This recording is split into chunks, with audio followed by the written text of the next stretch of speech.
Hello everyone. Today I am going to give the all details about Google Classroom. मैं आज Google Classroom के बारे में आपको all details दूंगा कि कैसे कि Google Classroom पर क्लास को क्रिएट किया जाता है और किसी क्लास में ज्वाइन किया जाता है। साथ ही साथ मैं आपको Google Classroom पर किसी को असाइनमेंट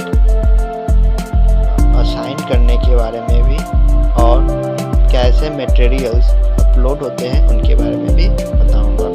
तो लेट्स स्टार्ट। सबसे पहले आप गूगल क्लासरूम को प्ले स्टोर से इंस्टॉल कर लेंगे और इंस्टॉल होने के बाद आप गूगल क्लासरूम पर जाते हैं तो आपको ऐसा इंटरफेस दिखता है। यहाँ पर क्लिक करने के बाद आपको जिस भी अकाउंट से आपने साइन इन किया है वो आपको ऑप्शन ये दिखता है। जैसे मैंने ऊपर वाले अकाउंट से साइन इन किया है और अदर अकाउंट को मैं आपको दिखाना चाहूँ तो मैं इस अकाउंट से साइन इन किया है, तो इसमें मैंने बहुत सारे क्लास में इनरोल हो रखा है और कुछ क्लास को मैंने क्रिएट किया है। जो क्लास मैंने क्रिएट किया है वो आप दे सकते हैं। यहाँ स्टूडेंट्स लिखे हुए हैं, 3 स्टूडेंट्स 4 स्टूडेंट्स। दैट मीन्स मैंने इन सभी क्लास को क्रिएट किया है और उन सभी क्लास में किसी में 3 स्टूडेंट्स हैं तो किसी में 4 स्टूडेंट, दैट मीन्स मेंबर्स हैं। और जिन क्लास को मैंने क्रिएट नहीं किया है बल्कि ज्वाइन किया है तो उसमें क्लास के क्रिएट करने वाले का नाम दिया हुआ है। ऐसे आप देख सकते हैं कि डिफरेंट सब्जेक्ट के लिए डिफरेंट टीचर्स का नाम दिया गया है। तो मैं आज आपको क्लास को कैसे क्रिएट करते हैं और क्लास में किसी को कैसे वर्क असाइन करते हैं वो आपको डिटेल में समझाऊंगा। तो मैं इस अकाउंट को ना चूज़ कर अपने अदर अकाउंट को चूज़ करता हूँ यहाँ पर, क्योंकि और अदर क्लास इन्वॉल्व नहीं है तो इसमें कोई कंफ्यूजन नहीं होगी। सो यहाँ पर आप देख सकते हैं, यहाँ ऑप्शन दिया गया है क्रिएट और ज्वाइन योर फर्स्ट क्लास। तो आप इस प्लस को जैसे ही क्लिक करते हैं तो आपको 2 ऑप्शन होता है, क्रिएट क्लास और ज्वाइन क्लास। अगर ज्वाइन क्लास पर आप क्लिक करते हैं तो आपको क्लास कोड यहाँ पर इंटर करना होगा जो कि किसी के द्वारा प्रोवाइड की जाती है जो पहले ही क्लास को क्रिएट कर चुके हैं। आप भी अगर क्लास को क्रिएट करते हैं तो आपको भी क्लास का कोड मिलता है। अगर वो कोड को आप दूसरे को शेयर करते हैं और वो सेम प्रोसीजर अपनाते हैं जैसा कि आप अपना रहे क्लास ज्वाइन करने के लिए, तो उनको भी वहाँ क्लास कोड की नीड होगी। अगर वे आपके क्लास कोड को यहाँ इंटर कर ज्वाइन पर क्लिक करते हैं तो वो आपके क्लास में इंटर हो जाएंगे। उसके अलावा भी अगर आप क्लास को क्रिएट करते हैं तो आपको इस क्लास का लिंक शेयर करने का ऑप्शन मिलता है। अगर वो आप लिंक को वहाँ शेयर करते हैं किसी मेंबर को तो वो मेंबर डायरेक्ट आपके क्लास में ज्वाइन हो जाते हैं। उसके लिए उन्हें कोई भी गूगल क्लास कोड की आवश्यकता नहीं होती। तो मैं आज आपको क्लास कैसे क्रिएट होती है और उसमें वर्क कैसे असाइन होता है वो बताऊंगा। तो मैं क्रिएट क्लास पर क्लिक करता हूँ। यहाँ आपको क्लास नेम रिक्वायर्ड होती है, दैट मीन्स क्लास नेम जरूरी है। और जो अदर ऑप्शन है that means section, room, subject, ये अगर आप वैकेंट भी छोड़ देते हैं तो भी ये एक्सेप्टेबल होता है। तो मैं यहाँ पर क्लास नेम में टीम CS1 फिल कर देता हूँ। सेक्शन में क्या प्रोजेक्ट वर्क, एंड रूम में आप कुछ भी 0 या 1 या 2 कुछ भी भर सकते हैं। सब्जेक्ट में मैंने प्रोजेक्ट स्टेज,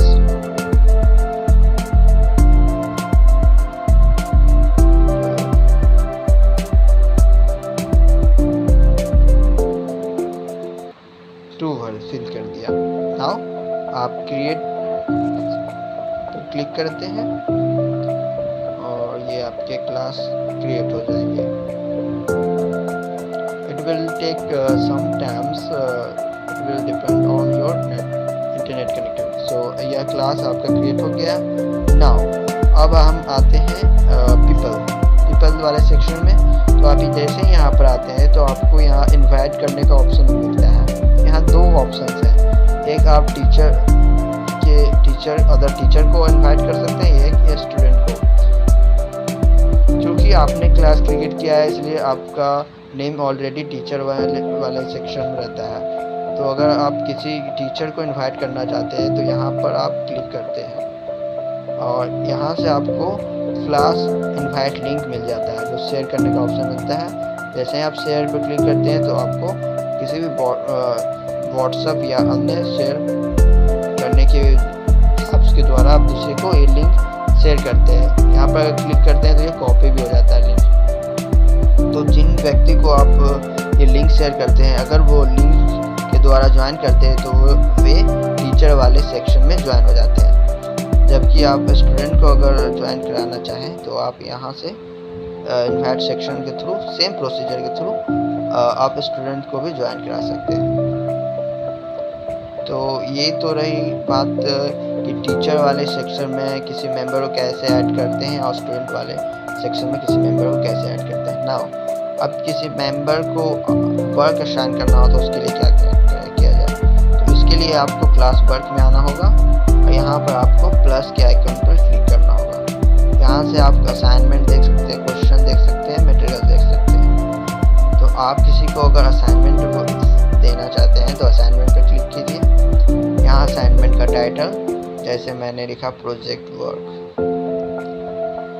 टीम CS1 जो आपका क्लास नेम है.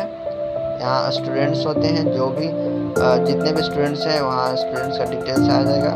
यहाँ डिस्क्रिप्शन में आप असाइनमेंट के बारे में कुछ डिस्क्रिप्शन लिख सकते हैं.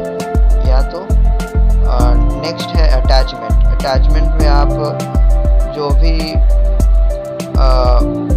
वर्क से रिलेटेड हो या असाइनमेंट से रिलेटेड जो भी यहाँ पर पिक्चर्स या लिंक या कोई भी डॉक्यूमेंट यहाँ पर अपलोड करने का आपको ऑप्शन मिलता है.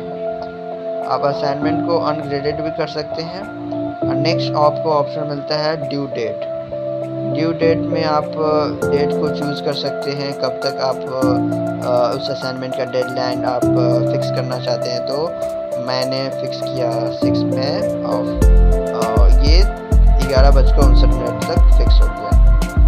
टॉपिक यहाँ पर चूज़ कर सकते हैं, क्योंकि मैंने कोई टॉपिक नहीं सेलेक्ट किया तो यहाँ से आप न्यू टॉपिक पर भी सेलेक्ट कर सकते हैं. तो टॉपिक मैंने सेलेक्ट नहीं किया है तो यहाँ पर टॉपिक को सिलेक्ट कर प्रोजेक्ट वर्क मैंने यहाँ पर दे दिया. तो ये आपका डन हो गया और टॉपिक को प्रोजेक्ट वर्क लिखा गया. डिस्क्रिप्शन में आप कुछ भी होमवर्क या असाइनमेंट को असाइन कर सकते हैं अपने मेंबर को, अपने स्टूडेंट या स्टूडेंट्स को. यहाँ पर आप लिख कर या कुछ असाइनमेंट कर सकते हैं, जैसे कि right the introduction part of the project. मैंने यहाँ सैंपल के तौर पर एक वर्क असाइन कर रहा हूँ स्टूडेंट्स को. तो यहाँ से जैसे ही आप असाइन करते हैं वो वर्क डिलीवर हो जाता है जो भी आपके स्टूडेंट्स वाले सेक्शन में है वो मेंबर को. तो चूँकि यहाँ पर कोई मेंबर नहीं है तो अब मैं आपको मेंबर वाले सेक्शन मैं आपको वैसे क्लास रूम में ले जाऊँगा जहाँ कुछ पहले से ही ऑलरेडी मेंबर हैं और उसमें आपको किसी स्पेसिफिक मेंबर को कैसे असाइन करना है उसके बारे में बताऊँगा. नेक्स्ट यहाँ पर आप जाते हैं, सेटिंग पर क्लिक करते हैं और इसको आपको लॉग आउट करना है. तो इसके लिए आपको कहाँ पर आना होगा, बैक जाकर इसको डिलीट कर दीजिए. तो वो दो डिलीट हो गए. नेक्स्ट क्लासेस में गए, फिर यहाँ क्लासेस में आकर या इस पर क्लिक कीजिए और आप दूसरे अकाउंट से लॉगिन किया। अपने दूसरे अकाउंट से लॉगिन किया तो उस अकाउंट से जितने भी क्लास जुड़े हुए थे वे आपके ऑलरेडी ऑटोमेटिक आ जाते हैं। तो मैं अब CS1 ग्रुप क्लास में जाता हूँ। यहाँ पर देखता हूँ कि ऑलरेडी मेरे क्लासरूम में बहुत सारे मेंबर हैं, लेकिन इसमें 4 मेंबर जुड़े हुए हैं स्टूडेंट सेक्शन में, लेकिन मैं किसी स्पेसिफिक मेंबर को ही वर्क असाइन करना चाहूँगा।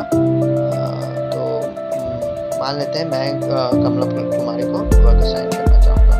तो उसके लिए मैं क्या करूँगा, क्लास वर्क में जाऊँगा, प्लस पर आइकन पर क्लिक करूँगा, असाइनमेंट पर क्लिक करूँगा। यहाँ असाइनमेंट का डिटेल्स जैसा कि मैंने पहले ही बताया वो भर दूँगा। Project work, right the objective.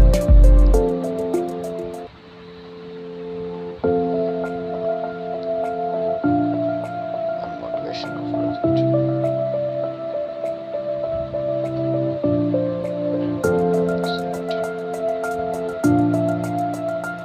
सो ये हो गया। जैसा कि मैंने और डिटेल्स बताया उसी तरह होगा। ड्यू डेट भी उसी तरह आपको फिल करना है, कोई भी डेट चूज कर जिस भी डेट तक देना चाहते हैं। टॉपिक मैंने यहाँ पर जो दिया था पहले से ऑलरेडी टॉपिक उसमें दिया हुआ है। तो यहाँ पर ग्रुप, क्योंकि ये प्रोजेक्ट वर्क से रिलेटेड है इसलिए मैंने प्रोजेक्ट वर्क का टॉपिक सिलेक्ट किया। यहाँ मुझे सिर्फ स्पेसिफिक मेंबर को ही वर्क असाइन करना है, तो मैं ऑल स्टूडेंट्स पर क्लिक करूँगा और इसको एक अनचेक कर दूंगा। और मैंने यहाँ पर क्लिक किया, फिर इसको आप डन कर, जैसे ही डन करते हैं वो एक ही मेंबर को, स्पेसिफिक मेंबर को वर्क असाइन होगा। और जब आप यहाँ असाइनमेंट पर क्लिक कीजिएगा वो उस मेंबर को असाइन हो जाएगा। तो ये तो रही गूगल क्लासरूम पर कैसे वर्क असाइन करते हैं उसकी बातें। I hope this video will helpful for you. Thank you. For more details you can contact